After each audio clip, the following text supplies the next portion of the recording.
Hello everyone, welcome to Soni knowledge academy. I am Manisha Soni. Last class में हमने osmosis के बारे में बात की थी।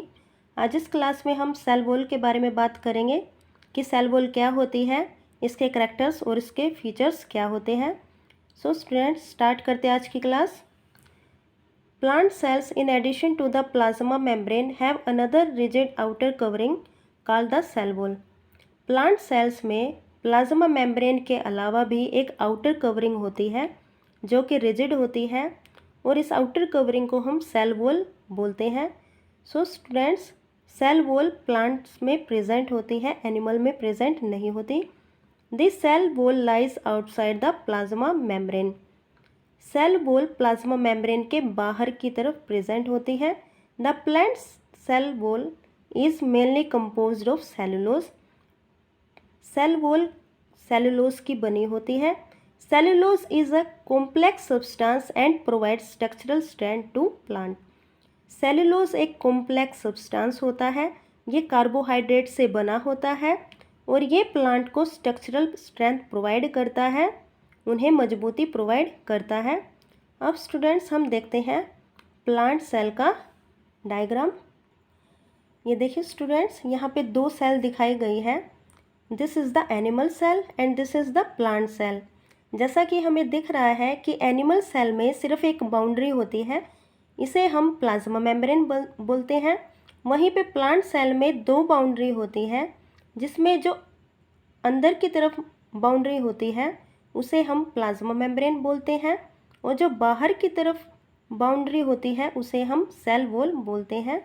सो स्टूडेंट्स, प्लांट सेल में ही सेल वॉल प्रेजेंट होती है और ये प्लाज्मा मेम्ब्रेन के बाहर की तरफ प्रेजेंट होती है।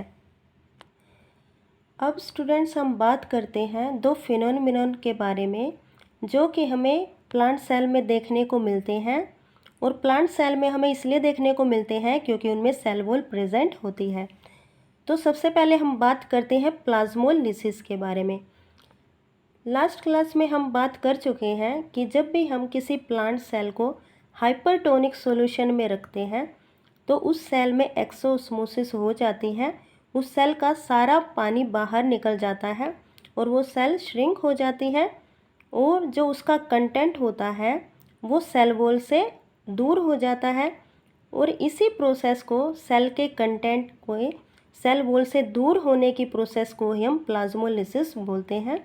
तो चलिए प्लाज्मोलिसिस को हम एक डायग्राम के थ्रू समझते हैं। अब ये देखिए स्टूडेंट्स, ये एक प्लांट सेल है। ये जो हमें आउटर कवरिंग दिखाई दे रही है ये इसकी सेल वॉल है, और this is the plasma membrane, और ये सेल का कंटेंट है। जब हम एक प्लांट सेल को हाइपरटोनिक सॉल्यूशन में रखते हैं तो सेल में एक्सोस्मोसिस हो जाती है, सेल का सारा वाटर बाहर निकल जाता है और सेल का कंटेंट श्रिंक हो जाता है। सेल का कंटेंट और उसकी प्लाज्मा मेम्ब्रेन सेल वॉल से दूर हो जाती है। इसी प्रोसेस को हम प्लाज्मोलिसिस बोलते हैं, और इस सेल को हम प्लाज्मोलाइट सेल बोलते हैं। जब स्टूडेंट्स इस सेल को हम दोबारा से हाइपोटोनिक सॉल्यूशन में रखते हैं तो ये सेल दोबारा से अपनी नॉर्मल शेप में आ जाती है। तो आई होप स्टूडेंट्स, आपको प्लाज्मोलिसिस अब अच्छे से समझ में आ गई होगी। अब स्टूडेंट्स, हम बात करते हैं दूसरे फीचर के बारे में जो कि प्लांट सेल में हमें सेल वॉल की वजह से ही देखने को मिलता है, वो होता है turgidity. Cell walls permit the cells of plants, fungi and bacteria to withstand very dilute hypotonic external media without bursting. So cell wall plants में, फंगी में और बैक्टीरिया में प्रेजेंट होती है, और सेल वॉल इन्हें हेल्प करती है कि जब ये हाइपोटोनिक सॉल्यूशन में इन्हें रखा जाए तो ये इन्हें बर्स्ट नहीं होने देती। इसका मतलब ये है स्टूडेंट्स कि जब भी हम इनकी सेल्स को एक हाइपोटोनिक सॉल्यूशन में रखते हैं तो इनमें एंडोऑस्मोसिस होती है और ये सेल स्वेल हो जाती हैं, फूल जाती हैं, लेकिन ज़्यादा पानी सेल के अंदर आने के बावजूद भी ये सेल बर्स्ट नहीं होती हैं। तो अब हम देखते हैं ऐसा क्यों होता है कि ये सेल बर्स्ट नहीं होती। The cell swells building up pressure against the cell wall. जब सेल में वाटर आ जाता है तो ये सेल फूल जाती हैं और ये सेल वॉल के ऊपर एक प्रेशर लगाती हैं। The wall exerts an equal pressure against the swollen cell. लेकिन जो सेल वॉल होती है वो भी फूली हुई सेल पे उतना ही इक्वल प्रेशर लगाती है। Because of their walls such cells can withstand much greater changes in the surrounding medium than animal cell. अब स्टूडेंट्स, जब जो सेल का कंटेंट है और प्लाज्मा मेम्ब्रेन है वो सेल वॉल के ऊपर प्रेशर लगाती है, लेकिन जो सेल वॉल है वो भी सेल के ऊपर प्रेशर लगाती है, तो उससे क्या होगा, इनमें ट्रेजर प्रेशर सेल में क्रिएट हो जाता है। अब सेल में एक्स्ट्रा वाटर जो पानी होता है वो सेल में अंदर एंट्री नहीं करता और सेल ब्रस्ट होने से बच जाती है, और इसी प्रोसेस को टर्जिडिटी बोलते हैं। और सेल वॉल के होने की वजह से ही प्लांट सेल, फंगी की सेल और बैक्टीरिया की सेल सराउंडिंग मीडियम में ज़्यादा चेंजेस को झेल पाती हैं, लेकिन एनिमल सेल उन्हें नहीं झेल पाती क्योंकि एनिमल सेल में सेल वॉल प्रेजेंट नहीं होती। आई होप स्टूडेंट्स आपको टर्जिडिटी अब अच्छे से समझ में आ गया होगा। सो स्टूडेंट्स, अब हम देखते हैं सेल वॉल के characteristics. Cell wall is present in plants, fungi and bacteria. Cell wall plants में, फंगी और बैक्टीरिया में प्रेजेंट होती है। It lies outside the plasma membrane. ये प्लाज्मा मेम्ब्रेन के बाहर की तरफ प्रेजेंट होती है।